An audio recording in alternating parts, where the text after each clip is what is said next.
Secret billionaire episode 18। शैली को विपिन ने अभिमान के खिलाफ किसी सबूत मिलने की बात बताई। शैली विपिन के साथ चली गई। अभिमान वापस रोनिता के पास चला गया। अभिमान शैली को अब भी बहुत प्यार करता है, लेकिन शैली को विपिन के साथ देखकर उसको बहुत गुस्सा आया। शैली सुबह सवेरे ही विपिन के साथ एक जगह चली गई। अभिमान को एक्सपोज करने का शैली पर जुनून छाया हुआ है। शैली के पास अभिमान के खिलाफ सबूत है। शैली ने विपिन से पूछा, विपिन, तुम किसी सबूत की बात कर रहे थे ना? कहाँ है वो सबूत? मैं उस फटीचर अभिमान को उसकी औकात दिखाना चाहती हूँ। विपिन ने जवाब दिया, शैली, अभिमान पिछले 3 सालों से एक जगह हर रोज जाता रहा है। शादीशुदा होते हुए भी वह अक्सर एक लड़की से मिलता रहा। जानती हो वो कौन है? शैली ने हैरानी से पूछा, क्या अभिमान मेरे पीठ पीछे किसी लड़की से मिलता रहा? कौन है वो लड़की, मुझे बताओ। विपिन ने जवाब दिया, उस लड़की के बारे में अभी कुछ खास मालूम नहीं हुआ है, लेकिन इतना मालूम है कि वो लड़की फिलहाल शहर से बाहर है। हैरानी की बात यह है कि प्रकाश भी उस लड़की को बहुत अच्छे से जानता है। शैली ने विपिन से कहा, वो सब तो ठीक है, लेकिन इससे ये कैसे साबित होगा कि अभिमान ने सिंघानिया ग्रुप के नए सीईओ का किडनैप किया है और उसकी जगह खुद सिंघानिया ग्रुप का नया सीईओ बनकर बैठा है? विपिन को ये बात पहले मालूम नहीं थी, लेकिन जब शैली ने उसे ये बात बताई तो वो हैरान रह गया और कहने लगा, क्या? शैली ने विपिन को कुछ ज्यादा नहीं बताया और प्रकाश को ढूंढने के काम पर लगा दिया। शैली ने विपिन से उस लड़की के बारे में और भी जानकारी इकट्ठा करने के लिए कहा। सिंघानिया ऑफिस में अभिमान और रोनिता शैली और विपिन के बारे में ही सोच रहे हैं।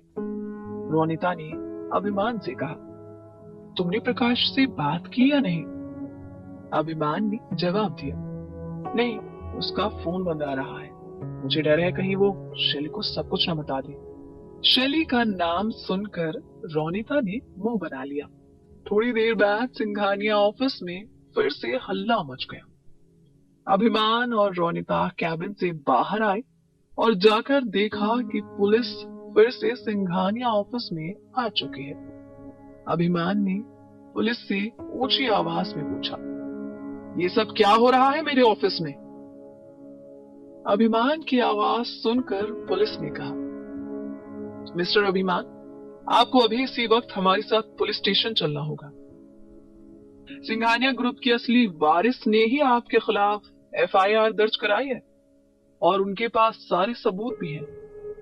उनका कहना है कि वो इस कंपनी के असली मालिक हैं और आपके खिलाफ उनके पास कई सबूत भी हैं।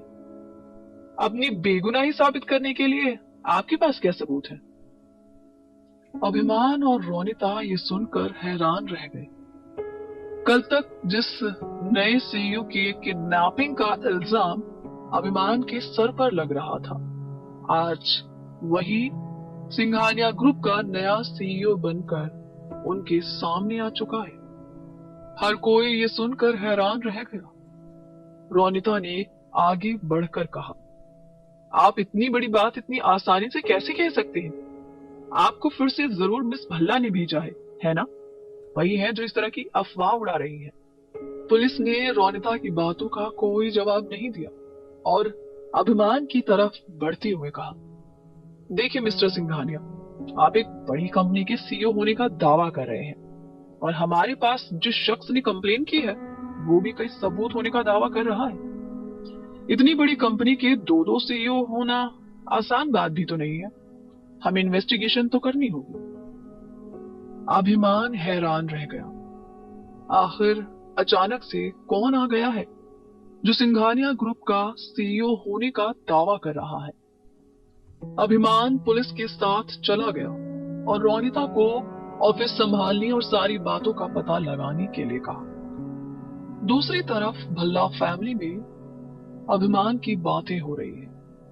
शैली विपिन के साथ वहां आ पहुंची और पूछने लगी, क्या बात है, किस बात को लेकर इतना डिस्कशन हो रहा है? माही ने एक्साइटेड होकर कहा, शैली, तुम्हारी तो किस्मत ही खुल गई। वो तुम्हारा फटीचर सा हस्बैंड तो करोड़ों का आदमी निकला यार। उसने पता नहीं कैसे सिंघानिया ऑफिस पर कब्जा कर लिया है।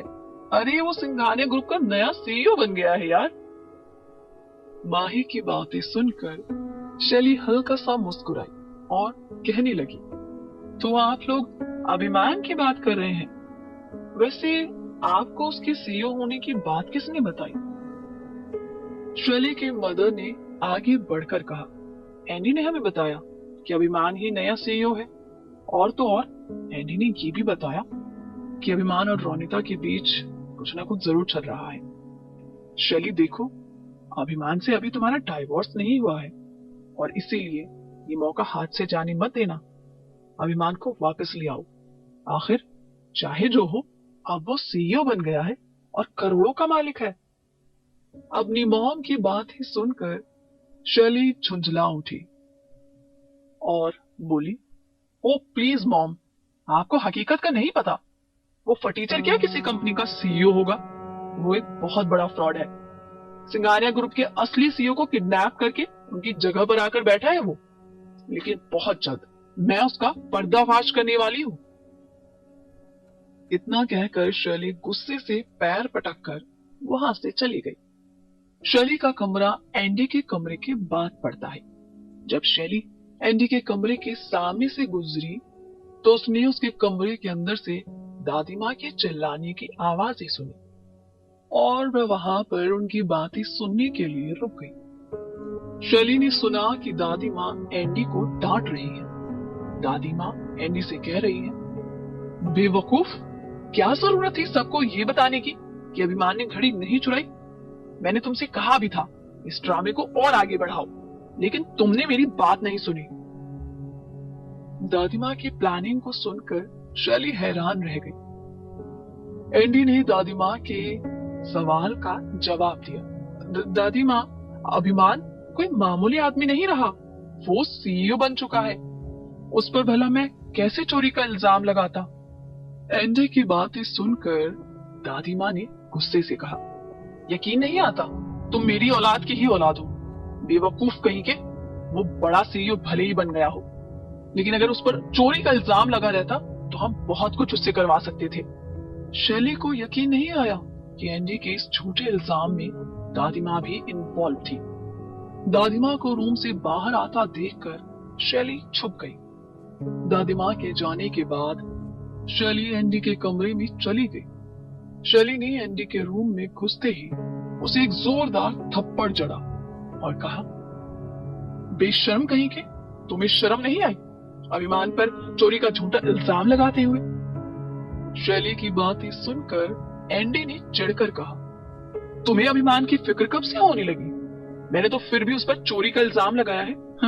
लेकिन तुमने क्या किया? तुम तो उसे ही चीट कर रही थी। शर्म तो तुम्हें आनी चाहिए। एंडी शैली को ही भला बुरा कहकर वहां से चला गया। शैली सोच में पड़ गई। तभी शैली का फोन बजता है और सोनिया उसे बताती है कि अभिमान को पुलिस ने पकड़ लिया है। शैली यह सुनकर चौंक गई और पुलिस स्टेशन के लिए निकल गई। पुलिस स्टेशन में अभिमान से पूछताछ की जा रही है। अभिमान बार बार कह रहा है कि वही सिंघानिया ग्रुप का नया सीईओ है। लेकिन तभी अचानक से वहां सूट बूट पहने एक लंबे कद का नौजवान आदमी आंखों पर काला चश्मा लगाए आ पहुंचा। उस आदमी ने पुलिस वाले से हाथ मिलाया और कहा, हेलो, आई एम अभिमान सिंघानिया, सिंघानिया ग्रुप का नया सीईओ। उसे देखकर अभिमान हैरान रह गया। वो शख्स सिंघानिया ग्रुप का नया सीईओ होने का दावा कर रहा है। अभिमान ने उसे देखते ही कहा, तुम? पुलिस वाले ने हैरानी से पूछा, क्या आप दोनों एक दूसरे को जानते हो? अभिमान ने कुछ नहीं कहा, लेकिन उसकी आंखों में एक अजीब सा गुस्सा नजर आ रहा है। वही वो दूसरा शख्स भी एक एविल स्माइल के साथ अभिमान को देखे जा रहा है। पुलिस ने नए सीईओ से बातचीत की और अभिमान के साथ समझौता करने के लिए कहा। नए सीईओ ने अपनी कई तस्वीरें अपने दादाजी के साथ दिखाई, सिंघानिया ग्रुप के मालिक और सिंघानिया एम्पायर को खड़ा करने वाले। वहीं जब पुलिस ने अभिमान से सबूत मांगने को कहा तो उसने कहा, मैं पिछले 3 सालों से उनसे कॉन्टेक्टेड नहीं हूँ और इसीलिए मेरी उनके साथ रिसेंट कोई भी पिक्चर नहीं है।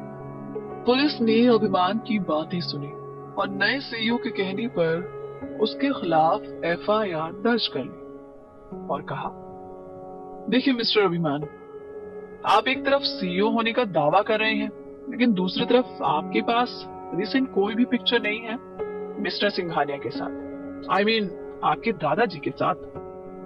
तो फिर ऐसे में हम आपकी बात पर यकीन कैसे कर लें?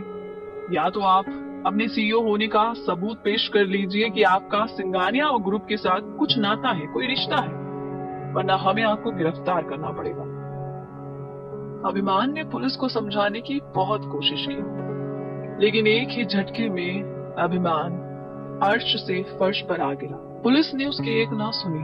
नया सीईओ, जिसे ज्यादातर लोग मिस्टर सिंघानिया ही कहा करते हैं, उसने पुलिस से अभिमान को गिरफ्तार करने और उसे सख्त से सख्त सजा देने के लिए कहा और इतना कहकर वह वहां से चला गया।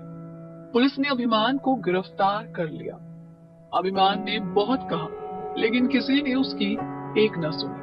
उसके पास अपनी बेगुनाही का कोई सबूत नहीं है। सिंघानिया ग्रुप के साथ उसके क्या रिलेशनशिप है, उसका भी उसके पास कोई सबूत नहीं है। शैली भी थोड़ी देर बाद वहां आ गई। मिस्टर सिंघानिया पुलिस स्टेशन से निकल ही रहे हैं